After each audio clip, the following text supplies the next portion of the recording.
السلام علیکم ورحمۃ اللہ وبرکاتہ۔ پارہ نمبر 30 سورۃ الانفطار۔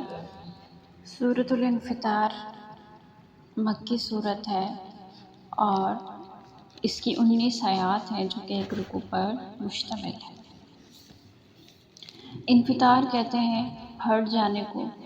اس میں چونکہ آسمان کے پھٹنے کا تذکرہ ہے تو لہٰذا اس کو اسی لیے انفطار کہا گیا۔ بسم اللہ الرحمن الرحیم۔ اذا السماء انفطرت، جب آسمان پھٹ جائے گا۔ اس صورت کا بنیادی مضمون آخرت ہے، یعنی آخرت کے بارے میں اس صورت میں بیان کیا گیا ہے۔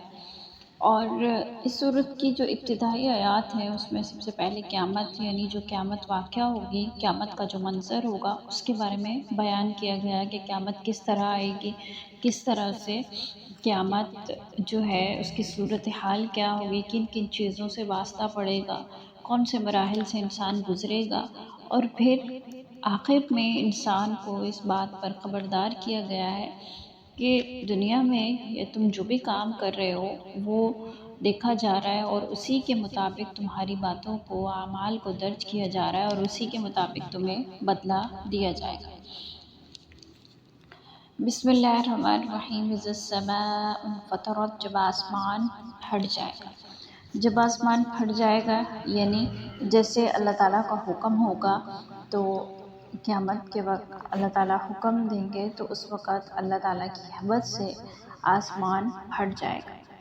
وَإِذَا الْكَوَاكِبُ انتَثَرَتْ، اور جب ستارے جھڑ جائیں گے، یعنی ستارے جھڑ جائیں گے، اس میں بھی اللہ تعالیٰ کا حکم ہوگا کہ آسمان پر بھی جتنے بھی ستارے ہیں وہ ٹوٹ کر گر جائیں گے۔ وَإِذَا الْبِحَارُ فُجِّرَتْ، اور جب سمندر بہہ نکلیں گے۔ سمندر بہہ نکلیں گے مطلب یہ کہ جتنے بھی سمندر ہیں سب کا پانی ایک جگہ جمع ہوگا اور پھر وہ یعنی وہ سب سمندر بہہ جائیں گے اور ایک جگہ جمع ہو جائے گا، اور اللہ ہی کے حکم سے ہوگا یہ سب کچھ۔ وَإِذَا الْقُبُورُ بُعْثِرَتْ، اور جب قبریں اکھاڑ دی جائیں گی، یا پھر جب قبریں یعنی اکھاڑ دی جائیں گی، یعنی اللہ کے حکم سے ہی ہوگا، یعنی جو قبروں میں موجود مردے ہیں وہ زندہ ہو کر، یعنی قبریں جب پھٹ جائیں گی، اکھڑ جائیں گی تو جو قبروں میں موجود مردے ہوں گے وہ اللہ تعالیٰ کے حکم سے باہر آ جائیں گے، باہر نکل کے آ جائیں گے۔ اور جب محشر میں یعنی اللہ کے سامنے پیش ہونا ہوگا تو سارے مردے جو ہیں وہ بھی اس وقت اپنے قبروں سے باہر آئیں گے۔ علمت نفس ما قدمت وأخرت، ہر شخص اپنے آگے بھیجے اور پیچھے چھوڑے ہوئے اعمال کو، یعنی پیچھے چھوڑے ہوئے کو جان لے گا یا معلوم کر لے گا۔ تو مطلب یہ کہ جتنے بھی لوگ اس وقت جو مرے ہوئے لوگ ہوں گے تو وہ جب مردے اپنی قبروں سے باہر آئیں گے تو انہوں نے جو بھی کیا ہوگا اپنے ماضی میں، اچھے برے اعمال اپنی زندگی میں، تو وہ سب ان کو اس کا علم ہو جائے گا۔ اسی طرح وہ لوگ جنہوں نے دنیا میں جو بھی اعمال کیے ہوں گے، اپنے چھوڑے ہوئے اعمال سے مراد یہ کہ پیچھے جو اعمال کر کے آئے ہوں گے ان کا کردار، ان کی دنیا میں جو ان کا کردار تھا، جو وہ عمل کرتے تھے وہ، اور اسی طرح اگر وہ دنیا میں اچھے کام کرتے تھے اور اچھے کاموں پر مر گئے تو وہ ان کو یقیناً اس سچائی کا صلہ قبر میں بھی ملتا رہا ہوگا، اور اسی طرح اگر کوئی برے کام کرتے تھے اور برے کاموں پر مر گئے تو ان کو ان برائیوں کا صلہ بھی قبر میں ملتا رہا ہوگا۔ تو وہ ساری چیزیں جو انسان نے جتنے بھی اعمال کیے ہوں گے، یہ اس نے جتنی بھی برائیاں کی ہوں گی ان سب کے بارے میں اس کو علم ہو جائے گا۔ یا ایھا الانسان، اے انسان، ما غرک بربک الکریم، انسان تمہارا رب تو کریم ہے، تمہیں اس کے بارے میں کس چیز نے دھوکے میں ڈالا؟ تو اس کا ترجمہ ہے انسان تجھے اپنے رب کریم کے بارے میں کس چیز نے دھوکے میں ڈالا، یعنی تمہیں کس چیز نے اس بات میں مبتلا کیا یا دھوکے میں ڈالا کہ جو تمہارا رب تھا تو اس کے ساتھ کفر کرو، اس کی نافرمانی کرو، ناشکری کرو، کیونکہ رب تو بہت کریم ہے۔ کریم کس لحاظ سے اگر ہم دیکھیں تو ہماری سانسیں، ہمارا اٹھنا بیٹھنا، چلنا پھرنا، کھانا پینا، ہماری ہر چیز کا مالک اللہ تعالیٰ ہے۔ اور جتنی ہم نافرمانیاں کرتے ہیں، کوتاہیاں کرتے ہیں، اگر وہ ہمیں معاذ اللہ پکڑنے پر آئے تو ہماری سانس تک جو ہے، یعنی ہم سانس لینے پر بھی قادر نہ ہوں، یا پھر ہماری سانس بھی ہم نہ لے سکیں، ہمیں ایک رزق جو ہے، ایک رزق کا دانہ بھی مہیا نہ ہو سکے اگر اللہ تعالیٰ ہماری گرفت کر لے یا پھر اللہ تعالیٰ ہمیں پکڑنے پہ آئے۔ لیکن وہ کریم ہے، ہماری چھوٹی موٹی غلطیوں کو دیکھ کر بھی اس کے باوجود ہمیں اپنی نعمتوں کو نہیں روکتا۔ اس کے بعد ایک اور چیز کہ دنیا میں بہت سارے لوگ شرک کفر پر قائم رہتے ہیں، بہت سارے لوگ ہیں شرک کرتے ہیں، کفر کرتے ہیں، لیکن اللہ تعالیٰ نے ان کو ڈھیل دے رکھی ہے۔ اللہ تعالیٰ اس کے باوجود بھی ان کو رزق بھی دیتے ہیں، ان کو ہر چیز دنیاوی نعمتیں مہیا کرتے ہیں۔ ایسا نہیں ہے کہ انہوں نے اللہ تعالیٰ کی ناشکری کی تو اللہ نے ان پر رزق بند کر لیا، نہیں، بلکہ یہ اللہ تعالیٰ کی صفت ہے، وہ کریم ہے کہ اس نے جن کو پیدا کیا ہے وہ ان کو رزق دے گا، لیکن جو انسان کے اعمال ہے ان کی سزا کچھ تو بعض دفعہ دنیا میں بھی ملتی ہے، لیکن کچھ جو ہے وہ آخرت میں ان کی سزا لازمی ملے گی۔ تو لہٰذا یہاں بھی یہ کہا جا رہا ہے کہ انسان، تمہیں کس چیز نے بہکایا ہے کہ تم دیکھو کہ تمہارا رب تو بہت کریم ہے۔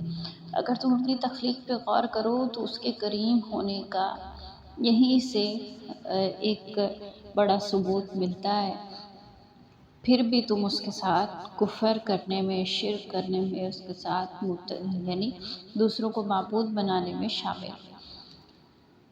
خلقک، یعنی جس نے، الذی خلقک فسواک فعدلک، کہ جس نے تمہیں پیدا کیا پھر ٹھیک ٹھاک بنایا یا پھر ٹھیک کیا، درست کیا، اور تمہارے اعضاء کو متناسب بنایا، یعنی برابر بنایا یا پھر درست بنایا۔ یعنی صرف جس نے تمہیں پیدا نہیں کیا، جس نے تمہیں بالکل ٹھیک ٹھاک پیدا کیا اور اس کے بعد تمہارے جو اعضاء ہیں ان کو بالکل درست بنایا۔ فی ای صورت ما شاء رکبک، پھر جس صورت میں اس نے چاہا تمہیں جوڑ دیا، یعنی پھر تمہیں ایک صورت دی، ایک انسانی شکل دی۔ کلا بل تکذبون بالدین، ہرگز نہیں، تم لوگ بدلے کے دن کو جھٹلاتے ہو۔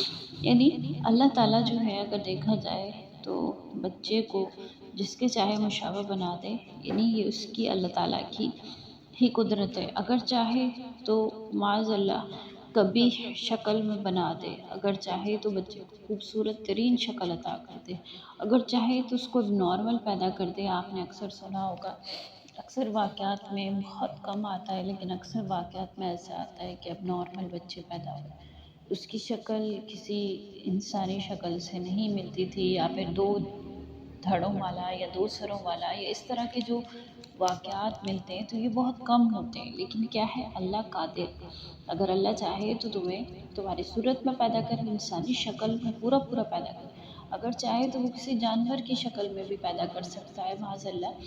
تو یہ اس رب کی قدرت ہے جس کو تم سمجھو اور اپنے پورا ہونے پر اللہ تعالیٰ کا شکر ادا کرو۔ بلکہ تم ایسا نہیں کرتے، یعنی تم جو ہے اس کے مخالف چلتے ہو، اس کی مہربانی کو نہیں دیکھتے، اس کے مخالف چلتے ہو اور سزا اور جزا کے دن کو جھٹلاتے۔ تو اگر تم ایسا کرتے ہو تو بالکل ایسا نہیں ہے کہ تم سمجھتے ہو کہ تم چھوڑ دیے گئے ہو یا تم آزاد ہو۔ وَإِنَّ عَلَيْكُمْ لَحَافِظِينَ، بے شک تم پر حافظ فرشتے مقرر ہیں، بہت معزز اعمال لکھنے والے، وہ جانتے ہیں جو کچھ تم کرتے ہو۔ یعنی تم دنیا میں جو بھی کر رہے ہو، چاہے کچھ بھی کر رہے ہو، تو اللہ تعالیٰ اس کو دیکھ رہا ہے، اللہ تعالیٰ اس کو دیکھنے والا ہے، اور جو تم پر نگہبان فرشتے، یعنی جو 2 فرشتے مقرر کیے ہیں، وہ تمہاری ہر بات، تمہارا ہر قول، ہر فعل، وہ اس کو لکھ رہے ہیں، وہ اس کو نوٹ کر رہے ہیں، اور پھر وہ آخرت میں تمہارے سامنے پیش کیا جائے۔ ان الابرار لفی نعیم، یقیناً نیک لوگ جو ہیں وہ جنتوں میں، جنت میں ہوں گے، نعمتوں والے باغات میں ہوں گے۔ پیچھے ان لوگوں کا تذکرہ جو نافرمان تھے، ان لوگوں کا تذکرہ، یعنی ایسا نہیں کہ جو لوگ جنہوں نے دنیا میں اچھے اعمال کیے، نیکیاں کی، تو ایسا نہیں ہے کہ ان کو اجر نہیں دیا جائے گا، بلکہ ان کو اجر ضرور دیا جائے گا۔ وہ نعمتوں والے باغات میں ہوں گے۔ وَإِنَّ الْفُجَّارَ لفی جہیم، جو برے لوگ ہیں وہ دوزخ میں ہوں گے، بدلے والے دن اس میں جائیں گے، یعنی جو دوزخ ہے اس میں وہ قیامت کے دن ڈال دیے جائیں گے۔ یصلونھا یوم الدین، کے بدلے والے دن اس میں داخل ہوں گے۔ وما ہم عنہا بغائبین، وہ اس سے کچھ بھی غائب نہ ہونے پائیں گے۔ اور تمہیں کیا معلوم کہ بدلے کا دن کیا ہے؟ ثم ما ادراک ما یوم الدین، تمہیں کیا معلوم کہ بدلے کا دن کیا ہے؟ یوم لا تملک نفس لنفس شیئا، کہ جس دن کوئی شخص کسی شخص کا مالک نہیں ہوگا۔ والامر یومئذ للہ، جس دن اللہ ہی کے لیے سب کچھ ہوگا، یا ہر حکم اللہ کے لیے ہوگا۔ یعنی جزا اور سزا کا جو لوگ اعمال انکار کرتے ہیں، اس دن وہ جہنم میں اپنے اعمال کو دیکھ لیں گے، اور جب وہ اپنے اعمال کو جہنم میں دیکھیں گے تو ان کو جب سزا دی جائے گی تو ایک لمحہ بھی ایسا نہیں ہوگا کہ وہ اس جہنم سے غائب ہوں یا کہیں جا سکے، بلکہ اسی میں ہمیشہ رہیں گے اور اس کی ہولناکیوں میں موجود رہیں گے۔ اور یہاں جو بار بار تکرار کیا گیا، تمہیں کیا معلوم بدلے کا دن کیا ہے، تو یہ آخرت، یعنی جب انسان آخرت کے دن کی جو ہولناکیوں ہیں اور جو جزا کا دن ہے اس کے بارے میں ایک وضاحت کرنے کے لیے، یہ تاکید کرنے کے لیے اس کو بار بار ریپیٹ کیا گیا کہ تمہیں کیا معلوم کہ بدلے کا دن کیا ہے، یعنی اس کی جو ہولناکیاں ہیں بہت بری ہیں، کہ اللہ تعالیٰ نے وہ لوگ جنہوں نے برے اعمال کیے ہوں گے ان کو جہنم میں ڈالیں گے، اور وہ دن بہت ہی برا ہوگا۔